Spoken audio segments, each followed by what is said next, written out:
Good morning, good afternoon, good evening. Welcome back to It's Naturally Not.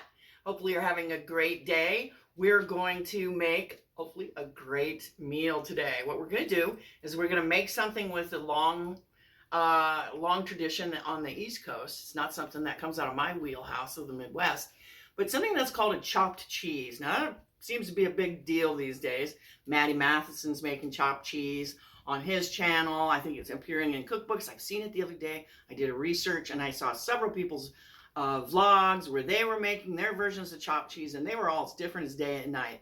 The only thing that remained the same is that they looked good. They had ground beef or some sort of ground meat in it, plenty of cheese. So we're gonna make one today. Apparently they came from street food vendors. Don't quote me on this, just somewhere, maybe New York City, Bronx, I'm not sure, but that's where that all started. I'm not sure even when that started, if that was a 1980s thing, is I think what I might have read before, but we're going to try to recreate that. Now, the thing is about these is they're very simple. They're just a ground beef that you're going to literally chop while you're cooking it. And then you have cheese, and you don't want to use a good cheese. You want to use American cheese. You could use Velveeta or anything like that.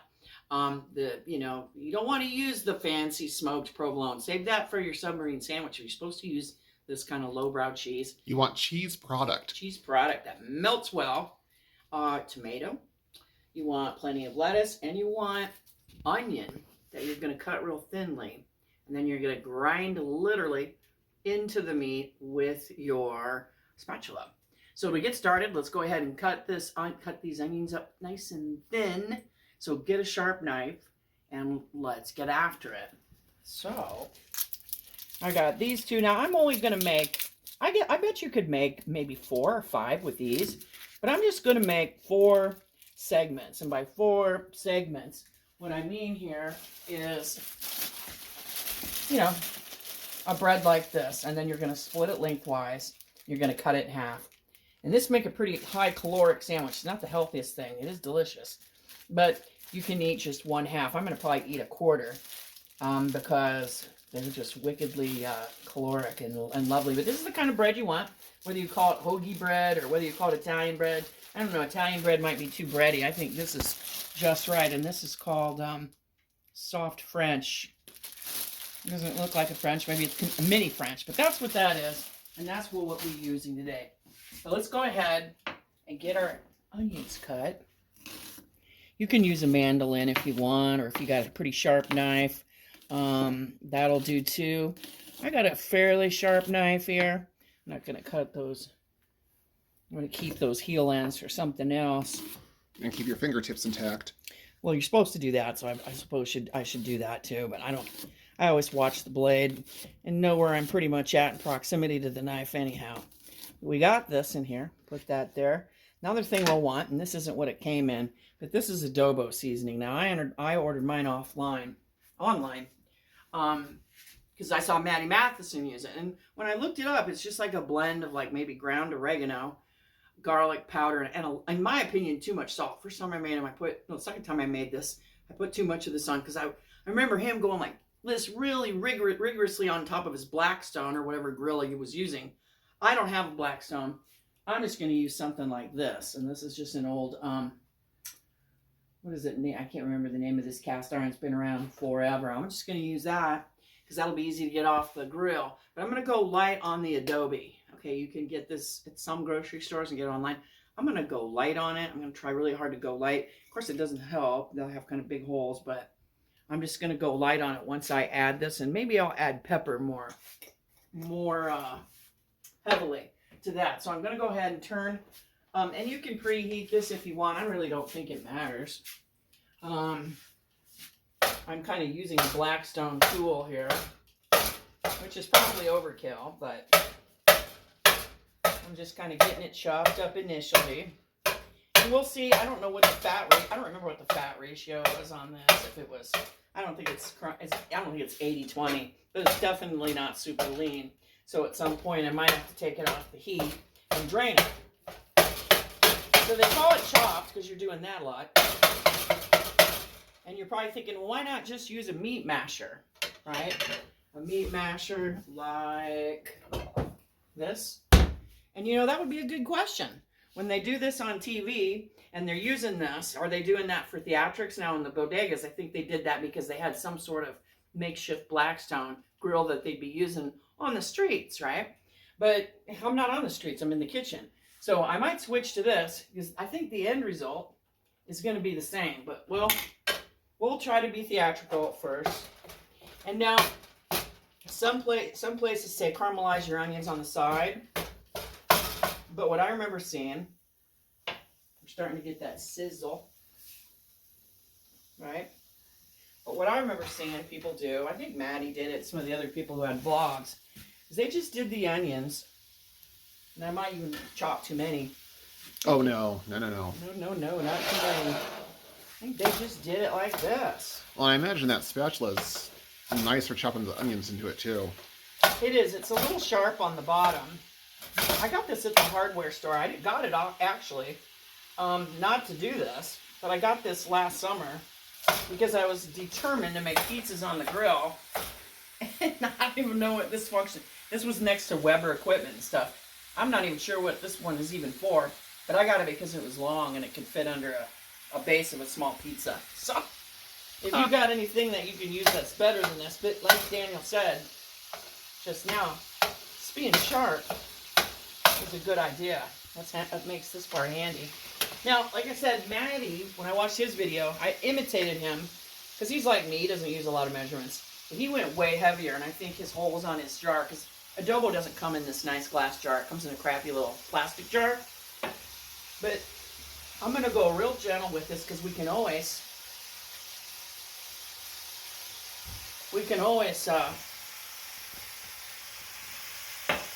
re-season this later if we think it's not got enough sodium.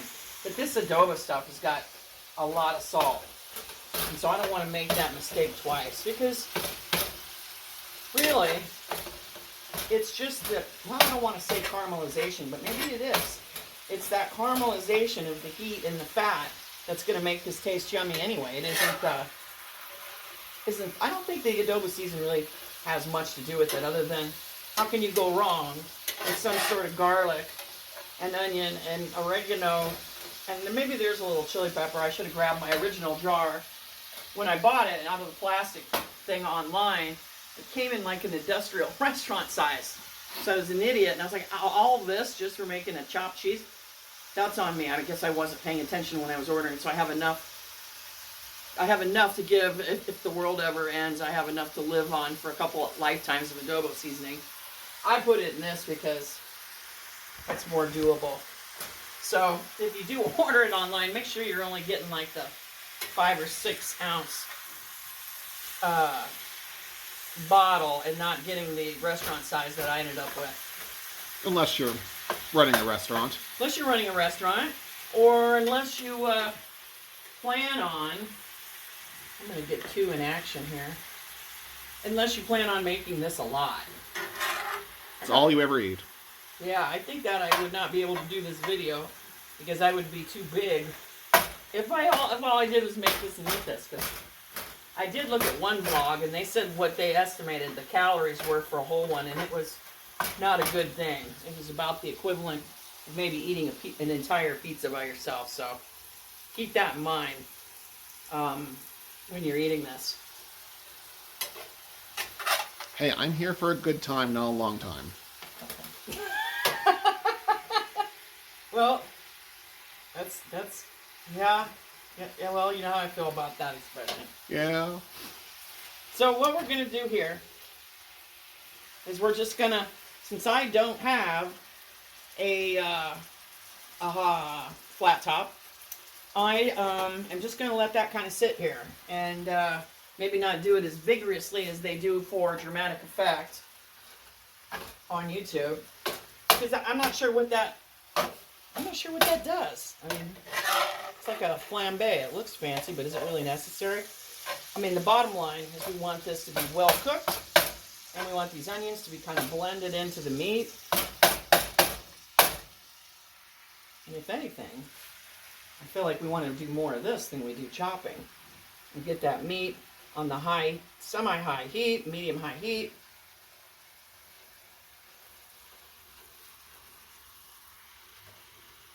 And that's really what's going to give it color, right? So I think I was reading, I mean, I really went down the rabbit hole, and I think I was reading that some people were saying, so basically what this is just a cheeseburger. And I guess you could argue, yeah, but it's deconstructed. It's got a heck of a lot more onion on it. And I don't know, maybe it's just more fun? I don't know. It's a good question to ask. I mean, a hamburger only has the exterior crispy and flavored on the grill, right? And so only the exterior of the burger gets that kind of caramelization flavor. And the rest of your burger is just a burger. I mean, no different than bacon maybe in the oven. I mean, in texture-wise on the interior, where this is going to hopefully, I mean, I got it at a pretty high heat here, is going to get caramelized. If I really like what I'm doing, one of these days, maybe I'll get a big flat cast iron, and that'll make this easier. But what I'm going to do now is I'm going to just let this cook on a nice heat, chopping it a little but not going crazy. I might take a teaspoon and remove a little bit of the excess grease. And that's what the bread's for. Yeah, that's what the bread's for. Natalie and I have very differing opinions on how healthy food should be. Well, actually, I made a salad for myself tonight because I was going to eat only a quarter of one of these, and I'm sure Dan's going to eat a whole one. Oh, right? I don't know if I'll get a whole one, but at least get a half in, not just a quarter. I'd say when this gets a little closer to being done, what I am going to do is I'm going to taste it for seasoning, because again, I really got that last time I made it. I got it too over seasoned. And a friend of mine who I made it for, not Daniel wasn't here. Shame. Shame? Shame. Shame! I didn't shout out anybody named Shame. Even said, wow, this is really salty. And that was on me. Because when you're seeing somebody season something, you don't know the holes inside of the shaker that they're using. You don't know if they're using kosher salt. If they are, here's kosher salt. It's quite a bit bigger in crystal size than does this. And this is like your table salt that everybody grew up on before kosher salt became a thing. So it's really fine. In other words, this a little goes a long way compared to this. I can feel it just starting to stick. And I think that's really what we're going for here. Because that's going to give it that slightly charred, but I hate that word because whenever I see people use that word, what they really mean is burn. And we don't want burn here. We just want crispy bits like you get when you make bacon, right? You get a little bit of crispy and then you get a little bit of fatty. I think that's what we're going for here. We're not going for total crispy. Because again, that would be not charred, but burned. So how's this like compared to, like, say, a Philly cheesesteak? Well, first of all, the Philly cheesesteak is made with a much higher grade beef than your 80-20, or I guess you could do this with turkey. There we go. They're starting to get that stick. Also, with a Philly cheesesteak, there we go. With Philly cheesesteak, you're using what? Sometimes provolone. I think sometimes they make those with cheese whiz. Sometimes even. That's why I was thinking. It reminded me of that because it's meat with, on purpose, a lower quality cheese. Yes. Cheese product. Right. And those aren't really done typically well in a lot of parts of the Midwest. I think that's something where to get a Philly cheesesteak. You got to go to Philly. You should really, honestly, if you want a true deep dish pizza, get your fanny over to Chicago if you want a Philly. Sounds like a road trip. Sounds like a yummy road trip. Now, I don't know if you can see in that, but I can see that right there. Yeah, that's getting that crispy right there. Yep, a little darker. Bits. So, what I'm going to do is I'm going to continue doing this, and we'll meet back up with you in about a minute or two. Welcome back. So what I did here, as you can tell, I cooked it down. I got it nice and crispy. I did have to add a little more adobo twice because I went so light, but better light than too much. Now, I'm adding some plain American cheese. You can also add some Velveeta. I'm going to make this even more. Don't film me back over here. I'm going to be right back. I'm going to put in some more cheese in the cracks so we get completely cheese covered. And I got this on super low, and if I have to, I'm going to put a lid on this just so we get some nice melt. And then what I got going on over here is I have some chopped up very fine. Everybody I've seen uses iceberg, but I think that you add a little bit more health and it tastes, better if you use romaine. And this here's some tomatoes from the garden, so that's going to be fresh as soon as you can get. Right, as soon as you can get. Some people said mayonnaise yes, some people said mayonnaise no. I didn't feel like watching Matty's episode again. I don't think he used mayonnaise. I don't recall it the last time I saw it, but I don't recall it either. Now, if you're going to make these ahead, like I'm going to make a full one for me, but I'm only going to eat half one and maybe freeze half of one, I would do everything except for the tomato and the lettuce. The lettuce, because that is not going to freeze well. You can always add that on later. Now, I got this on a pretty low heat. We're just going to let this barely get melted. And then when we do, I'm going to stuff the bread. And then I happen to have some deli sheets. I'm going to give it a try. I think I know how to wrap it in a deli sheet. I mean, I didn't work in a deli, but I have plenty of restaurant experience. I'm going to try to do it like Matty does and cut it. And we're going to eat it in just a few minutes, so hold on. So, as you can see, this was a little messy, but it looks great. This one's Daniel's. This one's mine. I think Daniel's got more meat on there, but that's fine. I'm putting extra cheese. Yeah, this was the Velveeta kind, I think, although it doesn't look it right, but whatever. On this. Does it really matter as long as it's cheesy? I guess not.